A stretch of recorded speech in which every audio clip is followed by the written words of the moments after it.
अस्सलाम वालेकुम। मैं तैयब एजाज़ हूँ। न्यू मेट्रो सिटी गुजर खान के हवाले से एक डिटेल व्लॉग कर रहा हूँ। सख्त बातें करूँगा, एज़ यूजुअल सख्त बातें करूँगा। और आज जो है ना, ओवरऑल मैंने हमेशा एनएमसी के बारे में बड़ी खुल के बात की है। आज ज़रा मैं क्लाइंट्स के रवैयों के बारे में बात करूँगा ताकि उनको जो है जो मुश्किलात का सामना है वो हल हो। और रवैये भी बड़े मैटर करते हैं। देखिए, मुख्तलिफ लोग हमें रब्ता करते हैं जिनके एनएमसी में उनकी फ़ाइल्स मौजूद है। मुझे एक हिपोक्रेसी समझ नहीं आती, मुझे एक मुनाफिकत समझ नहीं आती। बड़ी स्ट्रेट फॉरवर्ड बात करता हूँ कि ये वो इन्वेस्टमेंट्स है जो मेरे थ्रू नहीं हुई हुई।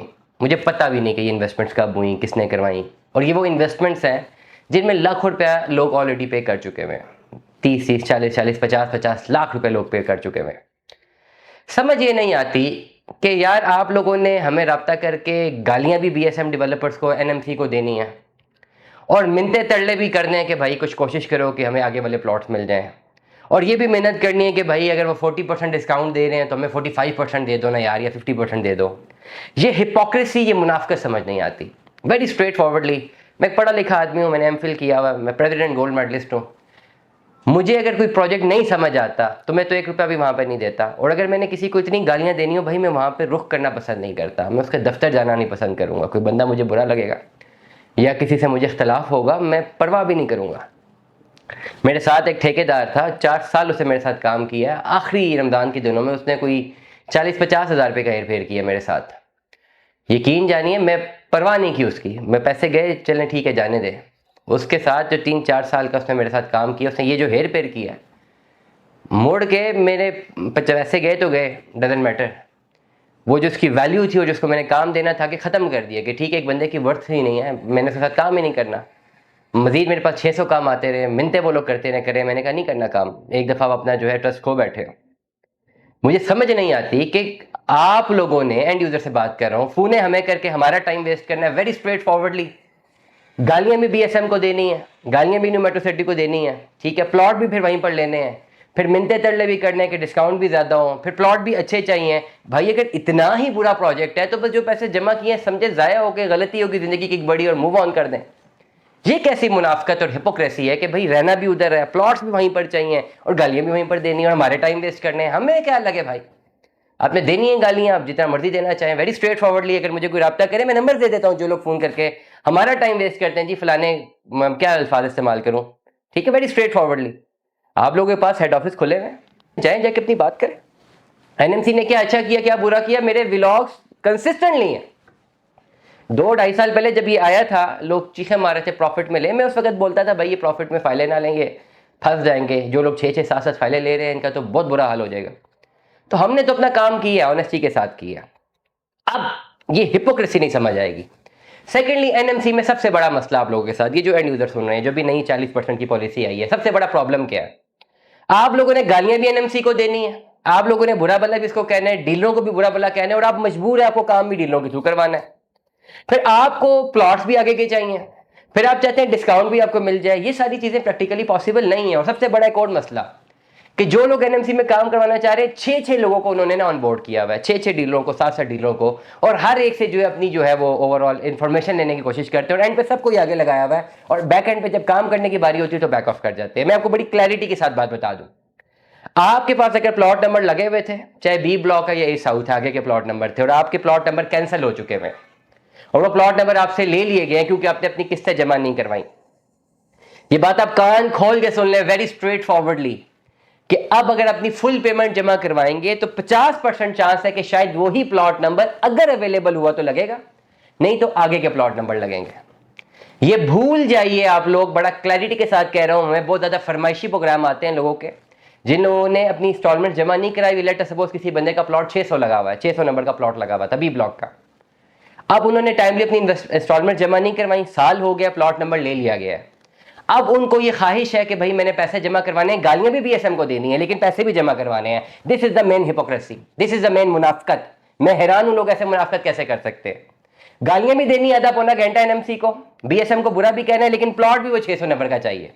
2 साल से इंस्टॉलमेंट जमा नहीं कराई है, 1 साल से नहीं कराई हुई, अब कहते हैं जी हम फुल पेमेंट जमा करवाते हैं।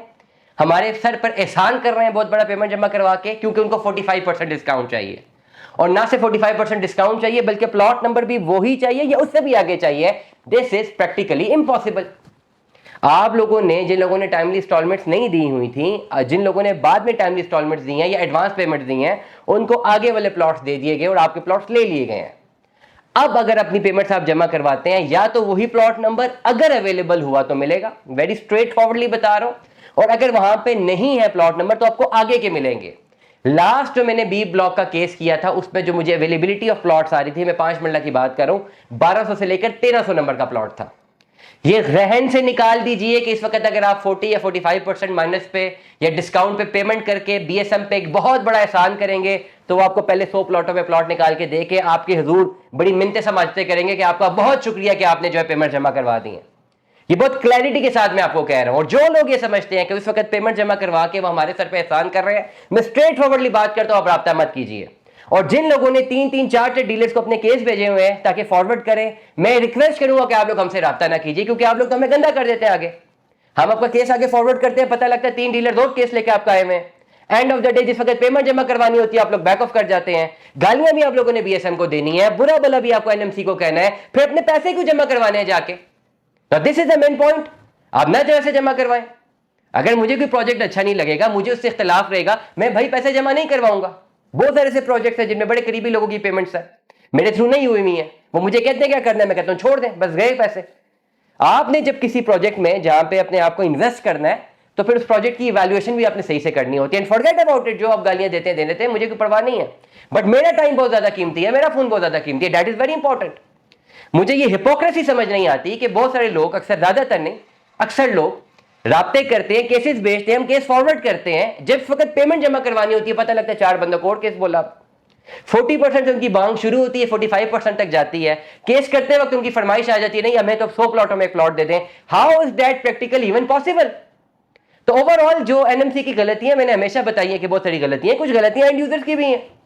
उन्होंने भी अपने साथ क्या किया हुआ है और अब उनको याद आ रहा है कि अपने प्लॉट आगे के चाहिए। जिस वक्त 1.5-2 साल पहले मैं जब व्लॉग गला फाड़ फाड़ के मैं कहता था कि आप लोग आगे के प्लॉट्स बुक करवा लें, बाद में नहीं होंगे, उस वक्त क्यों नहीं करवाए? अब इस पोजीशन में अगर आप जाएंगे तो किसी और के प्लॉट तो आपके नाम पे नहीं किए जा सकते ना। और अगर कोई आपको कह रहा है कि भैया मुझे पैसे दे दे, मैं पहले वाला प्लॉट आपको दूंगा, ये प्रैक्टिकली इंपॉसिबल है, किसी और के नाम पे प्लॉट लगे हुए। तो ये चीजें आप लोगों को समझना बहुत ज्यादा जरूरी है। इस वक्त मैं आपको बता रहा हूं, जो लोग पेमेंट जमा करवाते हैं उनके प्लॉट लगेंगे आगे वाले 1000, 1200, 1300 से आगे के प्लॉट लगेंगे, शुरू के प्लॉट नहीं लगेंगे। ये क्लैरिटी के साथ बता रहा हूं। और जो बंदा आपको बोल रहा है जी मुझे पेमेंट दे दें, जमा करवा दें, देख लेंगे, इसका मतलब ये वो गोली दे रहा है, वो आपसे पैसे निकलवाना चाह रहा है। जिस वक्त आप पैसे दे देंगे उनको, उसके बाद तो बस आप लगे रहे पीछे, फिर पैसे वापस तो नहीं होते। तो इस वक्त अगर आप अभी एनएमसी पे या जो बीएसएम पे आप बहुत बड़ा एहसान करने जा रहे हैं, ये एहसान आप कीजिए जरूर, लेकिन प्लॉट पिछले लगेंगे। ये क्या सराई जहन से निकाल दीजिए कि इस वक्त आप 45% डिस्काउंट भी अवेल कर लेंगे और आपको आगे के प्लॉट्स भी लगेंगे। Correct me if I am wrong, मुझे आप बता दें अगर मैं गलत हूं। जो लोग फरमाइशें करें मैं 100 नंबर का प्लॉट दे देंगे, 150 का दे दे और हमसे 45% डिस्काउंट ले लें, हमें फलाना बंदा दे रहा है, ये झूठ है बिल्कुल। ऑन ग्राउंड में आपको बता रहा हूं, हमने जब अपने केस अप्लाई करते हैं 1200 या 1300 का नंबर का प्लॉट निकलता है, 100-150 का निकल रहा हो, 600 लोग अपने पास पड़े हुए हैं जिनको हम आगे के प्लॉट दिलवा सकें। इसलिए अगर आपको कोई बता रहा है कि भाई 45% मुझसे डिस्काउंट ले लो और मैं आगे का प्लॉट देता हूं, उससे बोले पहले प्लॉट लगवाओ फिर पेमेंट दूंगा। अदरवाइज पेमेंट पहले दे दी, प्लॉट आपको वो वाला नहीं लगेगा। दुआ में याद रखिएगा, अपना बहुत सारा ख्याल रखिएगा। स्टे ट्यून में द सलाह।